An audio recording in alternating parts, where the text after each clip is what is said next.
Nongeye kubaha ikaze muri gahunda z'amakuru yacu. Reka turebere hamwe ibihano bisabirwa Ambasaderi Busingye mu mboni za guverinoma y'u Rwanda. Umuvugizi wa guverinoma y'u Rwanda Yolande Macron yanenze ibitangazamakuru bibiri byo mu Bwongereza byatangaje ko Busingye Johnson yakuwe ku mwanya wa minisitiri w'ubutabera kubera dosiye ya bwana Paul Rusesabagina. Madame Macron yavuze ko Daily Mail ndetse na The Times biri kuyobya rubanda kuko Busingye yakoze akazi ke neza mbere yuko agirwa ambasaderi mu Bwongereza. Umutumwa yacishije kuri Twitter, umuvugizi wa guverinoma y'u Rwanda Yolande Macron yanenze ibinyamakuru bihuza Busingye na dosiye ya bwana Paul Rusesabagina. Yagize ati Daily Mail ndetse na The Times birayobya rubanda, ati mu gihe byoroshye kugenzura bikamenya ukuri. Ati reka mbibutse, Johnson Busingye wagenwe nk'ambasaderi w'u Rwanda mu Bwongereza yitwaye neza mu kazi ubwo yari minisitiri w'ubutabera n'intumwa nkuru ya leta kuva muri 2013. Daily Mail yatangaje ko Busingye yakuwe ku mwanya wa minisitiri w'ubutabera kuko yemeye ko u Rwanda ari we rwishyuye indege yazanye Rusesabagina i Kigali. Kuba yari minisitiri w'ubutabera akagirwa ambasaderi, Daily Mail yabyise demotion cyangwa se gukurwa ku mwanya wo hejuru ugashyirwa ku hasi nyuma yo kugawa. Daily Mail ikomeza ivuga ko Rusesabagina ari real life hero, ati intwari inyakuri yarokoye abatutsi muri jenoside yakorewe abatutsi mu mwaka wa 1994 mu gihe hari ubuhamya bw'abavuga ko ivyo atari impamo.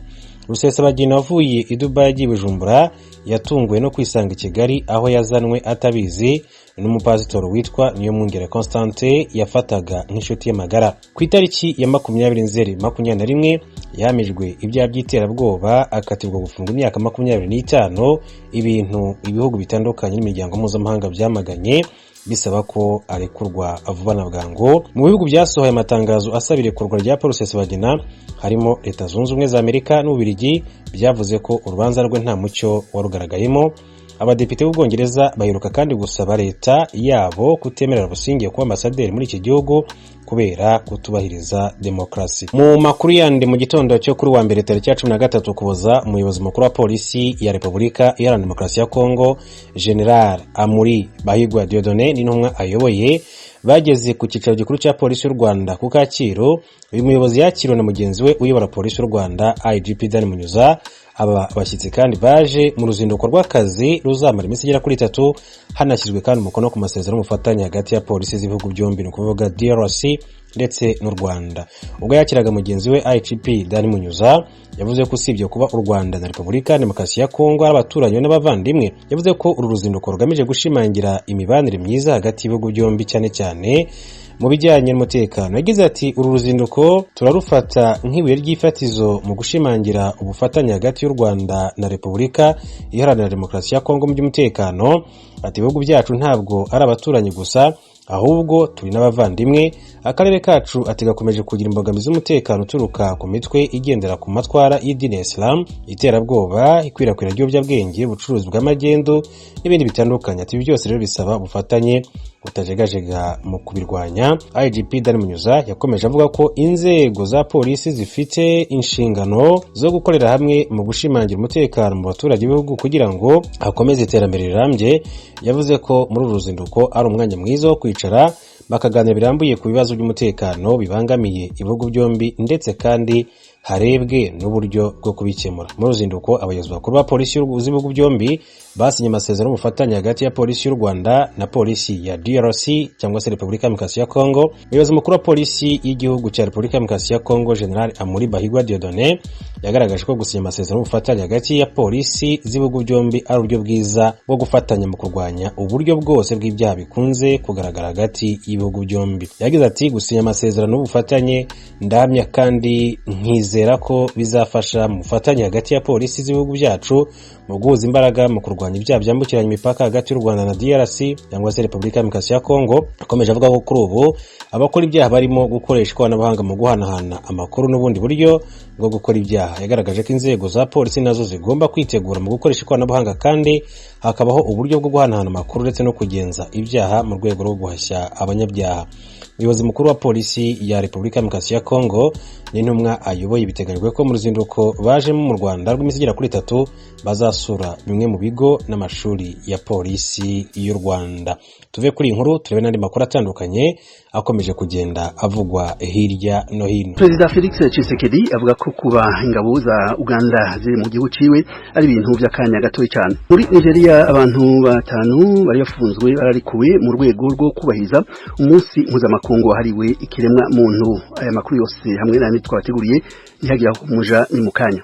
Akanama k'ishyirahamwe ry'umuryango w'abibumbye kita ku burenganzira bwa kiremwa muntu kazokorana ku wa gatanu ku kibazo c'intambara imaze umwaka urenga muri Ethiopia. Ni inkuru ya mugenzi wacu Tim Ishimwe. Kuwa gatanu w'iki cyumweru dutangiye nibwo inama idasanzwe y'agashami ka ONU gashinzwe uburenganzira bwa kiremwa muntu izaterana i Geneva mu Busuwisi, yasabwe n'umuryango w'ubumwe bw'ibihugu by'Uburayi EU ushyigikiwe n'ibindi bihugu 50. Bandikiye ibaruwa perezida w'inama y'uburenganzira bwa kiremwa muntu bamusaba gukoresha inama idasanzwe ku kibazo cy'ihohoterwa ry'uburenganzira bwa kiremwa muntu muri Ethiopia kigenda gifata intera. Ni mu gihe Ethiopia ikataje mu ntambara igerageza kwisubiza uduce inyeshyamba za TPLF zo muri Tigray zari zarigaruriye.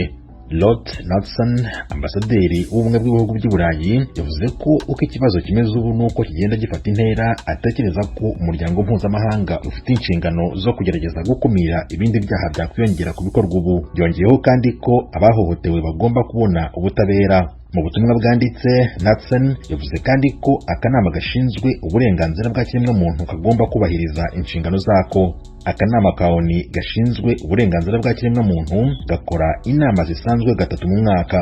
Ntigakunze kugira nk'izi zidasanzwe, ariko kigeze guterana byihutirwa ku kibazo cya Sudan mu kwezi kwa 11 gushize. Kugeza ubu urutonde rw'ibihugu bishyigikiye ko iyi nama idasanzwe yabaho byongera kuri 50 byamaze gusinya, bizakomeza kwiyandikisha kugeza umunsi y'inama nyirizina izaberaho kuwa gatanu. Urakoze Tim. Perezida wa Kongo, Repubulika ya Kongo iharanira demokarasi, Perezida Felix Tshisekedi avuga ko kuba ingabo za Uganda ziri mu gihugu ciwe ari ibintu by'akanya gato cyane. Ni inkuru ya mugenzi wacu Eugenie Mukankusi. Perezida Tshisekedi yavuze uyu munsi kuwa mbere ko azakora ku buryo ingabo za Uganda zirimo gufatanya n'iza Kongo kurwanya umutwe wa Kisilamu zizaba mu gihugu igihe gito cyagenwe.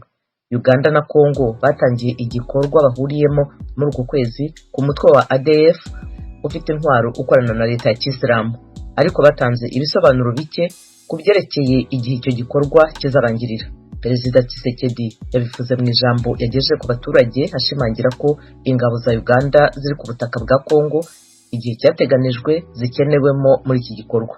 Hari abo bitoroheye kwakira uruhare rwa Uganda kubera imyitwarire y'ingabo zayo mu ntambara zarimo muri Kongo kuva mu 1998 kugeza mu 2003, ubwo Uganda yaregwaga ubutasi ku butaka yariho no kwiba umutungo kamere.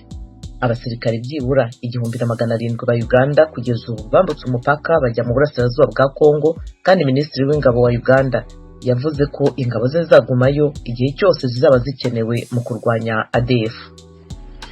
Urakoze Eugenie. Muri Niger naho abantu batanu bari bafunzwe barikuye mu rwego rwo kubahiriza umunsi mpuzamakungu wahariwe ikiremwa muntu. Ni inkuru ya mugenzi wacu Tim Ishimwe. Aba bakozi batanu barimo n'umufaransa umwe bafashwe ku itariki ya 10 z'ukwezi kwa 12 mu murwa mukuru Niamey. Mu rwego ariko rwo kubahiriza umunsi mpuzamahanga wahariwe ikiremwa muntu, mu masaha yo ku mugoroba w'ejo ku cyumweru bararekuwe nk'uko umuryango wabo wabitangarije ibiro ntaramakuru by'Abafaransa AFP.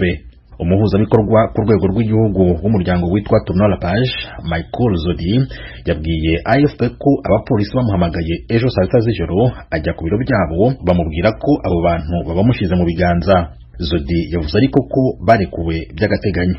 Uyu muryango wa Tournon la Page wari wateguye urugendo rwari rugamije gukangurira abaturage bo muri Niger kumva ko bagomba kubahiriza uburenganzira bw'ibanze na demokarasi. Ku rwego rwa polisi ariko ivuga ko ibyo bakoraga bitemewe, ari bwo bane hiyongereyeho umufaransa umwe bafatwaga muri 15 bose bari bitabiriye urwo rugendo. Inzego z'ubutabera zahagaritse imyigaragambyo yari iteganijwe ku cyumweru yateguwe n'uyu muryango wa Tournon la Page, aho bashaka gusaba ko ingabo z'ibihugu by'Uburayi ziganjemo Abafaransa zaje guhangana n'imitwe y'abajihadiste zitaha.